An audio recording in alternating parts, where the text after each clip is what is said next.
So if you saw my story, you would have seen the Trolls movie, which I love. I mean, I kind of love all DreamWorks and Disney movies, but when I posted it, I wrote, "I'm a big romantic," because it was that scene where, he starts, Poppy is sad, and Justin Timberlake starts singing to her, and she just comes back to life. Like, I love love. Like, I love the power that, giving away of yourself really changes someone. But I've struggled this week because this week I wanted to claw and scream and bitch and yell and all of these kind of things because I had some not great things happen. And, there are times that, like, I come up against things, they're called, struggles or issues or stuff like that. And I can reason my way through it. I can understand why someone's behavior is that way or how it happened or, stuff like that.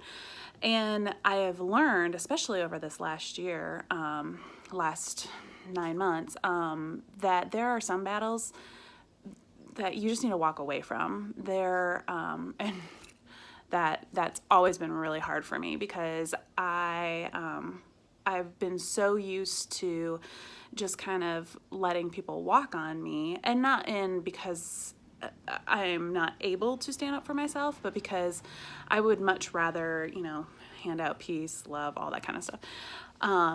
I went through a phase where I was going to stand up for myself and I was going to say stuff and it didn't matter what it was about, but I was going to fight.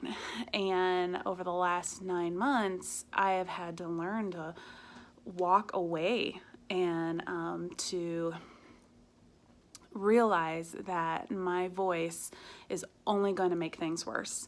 And it didn't matter that it didn't matter that I had everything that I could list out. I had timelines, I could, details, everything. It didn't matter that I had all that stuff. At the end of the day, it was a battle that I just didn't need to fight, and I just needed to walk away from it. But this week, it challenged me. I was so frustrated. Because like I said, when you watch someone who is a pathological liar for 3 years, I mean, the fact that the lies turn on you doesn't surprise me. When you watch a coworker who spends their entire time gossiping, it's not at all surprising when it turns on you. Or, when you can't trust someone who will say, "Oh, well, I'll get you next week," or, empty promises. That, again, it's something you get used to it, and so it's not at all surprising. But I had something happen to me this week that I just did not see coming. And it's a dear friend, someone I love and respect, and was just shocked at what happened because, this person has a key to my house, can come in whenever he wants, and I had a couple of his stuff that he had let me borrow. And mind you, like anything else, I'm late to everything. Well, I don't intentionally try to keep things. Like, if you let me borrow something, I'll be like, "Oh yeah, no, wait, where'd that go?" Like, I tend to forget stuff, but I'm not like trying to keep it. So like, I was like, I had borrowed it probably in April, and I was like, "Hey, I have your stuff. I'm cleaning out my garage. Do you think you could come pick it up? It'll just be easier because you have a truck." And he said, "Yeah, I think I can do it on Friday." And I said, "Perfect. You know how to get in. Go ahead and just, grab it. And thanks for letting me borrow it." Well, I never heard from him, so I didn't know if he came and got stuff. But I walk into my house on Sunday and I go looking for a speaker system. I mean, it's stupid, but it's important to me. And I go looking for it and it's gone. And I was like, okay, so, and then I noticed that his stuff was gone too. So I texted him. I said, "Hey, did you happen to grab my speaker?" Now, the thing about this story is his speaker, I bought the exact same one that he had because I loved his. I was like, it's perfect. He had let me borrow his in 2018 for my daughter's outdoor birthday party. And so I was like, I need this. I need this. He sent me the link. I picked it up. We're good to go. And I returned his. Now, fast forward to a year later, he snags it. He literally takes it off my washing machine and walks out with it. Now, mind you, they had lost theirs. His son messaged me and was like, hey, do you know where my speaker is? I was like, oh, I left it inside your house. Where it went from there, I couldn't tell you. And so I had already had this conversation of, hey, I've returned it. It's good to go. So when he saw mine, I can only assume that he thought that this was still his. So of course, I'm not mad. I'm just like, hey, did you happen to grab my speaker? Can I get it back? And no response. He didn't respond. And I was like, hello? Like, what's going on? Hey, I'm sorry. Did you lose yours? I know that he blocked me and never responded.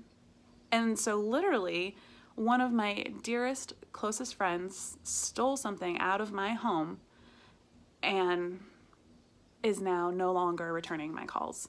No longer. And for me, this is so out of character that I don't even know necessarily how to proceed. Because, yeah, I want my shit back, and yeah, I want to fight for it. Like, is this one of those battles that I need to choose to fight? Or is this just one of those things that I'm like, what do I do?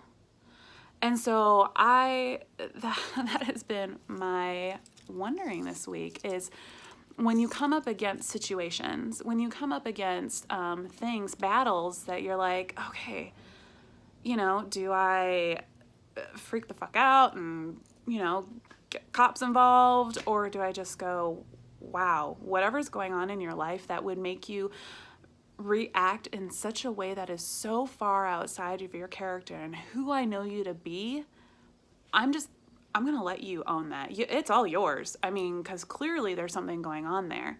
Do I make the situation worse for him? Do I make it better? Do I just love him through it and just go, okay, I don't. And these are the challenges when you have to decide how to proceed. And I want to proceed out of love. I do. As angry, I don't know, and I wasn't really even angry, as frustrated as I was, the fact that he didn't even talk to me, the fact that, he could have seen the speaker on my washing machine and just text me and be like, hey, is that my speaker? And I was like, no, or do I just fight it? Do I show up with receipts and the friend who actually picked up the speaker for my daughter's birthday and, tell him, okay, this is when I dropped it off. It's like this window of time. I remember doing it and this is where I put it at your house. I don't know. I want to proceed in love. I want to believe the best in someone, and I want to believe that for whatever reason he chose to act outside of his normal behavior meant that there's something else going on, and I need to love him through that. And I need to maybe, hopefully, eventually he'll want to reach out or my speaker will show up. I have no idea. But what I do know is these are the choices. These moments where you can either make shit better or make it worse. And I don't know. I'm struggling. When I start doing my dishes and I'm missing my speaker, I really just want to be like, why did you take that from me? How can I get this back? And then I have to remind myself, it's just, it's so far outside of his character that I have to trust that there's something else going on, and I'm just going to choose to love him from a distance and, hope that whatever's going on will get better. So anyways, like life tries to teach us, it's teaching me very hard lessons.